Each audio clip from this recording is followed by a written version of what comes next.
पटना के फुलवारी शरीफ में रेप हत्या मामले में पीड़ित के न्याय के लिए भाजपा ने दिया 1 दिवसीय धरना।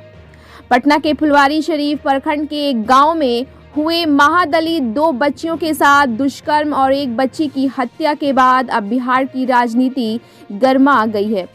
अब यह घटना राजनीति के रंग में ढलता दिख रहा है कि कल रात्रि भाजपा के द्वारा हत्या और दुष्कर्म के विरोध में कैंडल मार्च निकाला गया, तो आज फुलवारी चौक पर हत्या के विरोध में भाजपा की तरफ से सरकार के विरोध में 1 दिवसीय धरना दिया गया, जहां इस धरने में बिहार विधान परिषद के नेता प्रदीप हरी साहनी के अलावा भाजपा के स्थानीय कार्यकर्ता और महिला मोर्चा के तमाम महिला कार्यकर्ता मौजूद।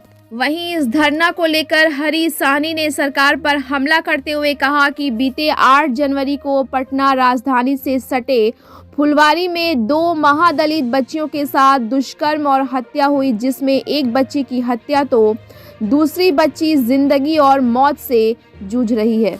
लेकिन घटना के कई दिन बीत चुके हैं, अभी तक इस मामले में किसी अपराधी की गिरफ्तारी नहीं हुई। इससे आप खुद समझ सकते हैं कि बिहार की नीतीश सरकार अपराधियों को संरक्षण देते देख रही है, जिससे उनकी सत्ता चल सके। पुलिस प्रशासन भी चुपचाप तमाशा देख रही है। भाजपा लगातार इसका विरोध कर रहा है और आज फुलवारी में भाजपा पार्टी के द्वारा इस घटना के विरोध में 1 दिवसीय धरना दिया जा रहा है और प्रशासन को जगाने का काम किया जा रहा है। जब तक अपराधी की गिरफ्तारी नहीं होगी तब तक भाजपा लगातार विरोध प्रदर्शन करते रहेगी। यहां तक कि हरी साहनी ने नीतीश सरकार पर हमला करते हुए कहा कि बिहार की सरकार तो प्रशासन को बचाती है तो दूसरी प्रशासन सरकार को बचाती है। इसी में सब लगे हुए हैं। आगे हरी साहनी ने कहा कि जब तक अपराधी गिरफ्तारी और फांसी की सजा नहीं होती है तब तक हम लोग विरोध करते रहेंगे।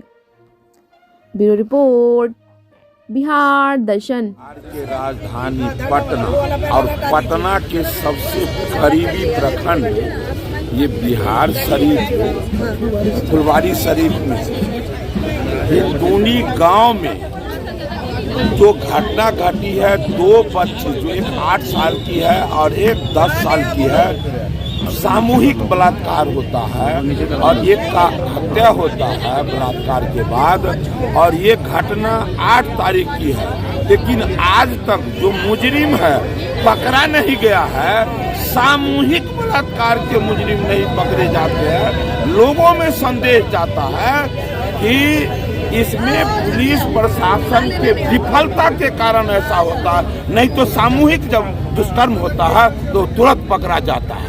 लेकिन बिहार में समस्या ये हो गया है कि बिहार सरकार चाहती है कि चाहे पूरे बिहार में किसी तरह का घटना हो, हत्या हो, लूट हो, शराब से लोगों का मौत हो, एक भी घटना लोगों के बीच आना नहीं चाहिए। इसीलिए सरकारी तंत्र जो है उसको बचाने के फिराक में ऐसा वो कदम पकड़ने का काम नहीं करती है। आज देख लीजिए 2 बच्ची के साथ हुआ है, आज अभी तक अरेस्टिंग नहीं हुआ है। इसी के अगेंस्ट में विरोध में भारतीय जनता पार्टी आज धरना पर बैठी है। हम लोग मांग करते हैं कि अविलंब उसका जो है अरेस्टिंग हो और जो इस तरह का दुराचारी है उसको फांसी की सजा हो, ताकि लोगों को इससे हिदायत मिले। और बिहार सरकार यदि ये करने में विफल होती है तो फिर जनता सभी विषयों को जानती है कि जिस तरह से आज सरकार अपने इस सरकारी तंत्र को बचाने में और सरकारी तंत्र सरकार को बचाने में, इस दोनों के खेल में जनता पिस रही है। इसका समय आने पर बिहार की जनता इसको निश्चित रूप से सबक सिखाने का काम करेगी, विरोध जताती रहे। क्या लगता है कि कहीं न कहीं प्रशासन और सत्ताधारी लोग रेप की घटना को बदलने की भी प्रयास कर रहे हैं? अरे ये एक जगह की बात है। गोपालगंज में शराब में 6 लोग मरे। अब पहले उसका रिपोर्ट आया कि जहरीली शराब से, उसके बाद का फूड पॉइजन से। ये बचाने का काम जो है अभी वो काम हो सकता है क्या? बिल्कुल हो सकता है। क्या अब हो सकता है कि जो मुख्य दोषी होंगे, अपराधी होंगे, जो बलात्कारी है, हत्यारा है, उसको बचाने का हर संभव सरकार प्रयास करेगी। लेकिन भारतीय जनता पार्टी का हर एक कार्यकर्ता उनके इन मंशा को हम लोग पूरा नहीं होने देंगे। हर स्तर पर संघर्ष करेंगे और मजबूर करेंगे उसको अरेस्ट करने के लिए, सजा दिलाने के लिए।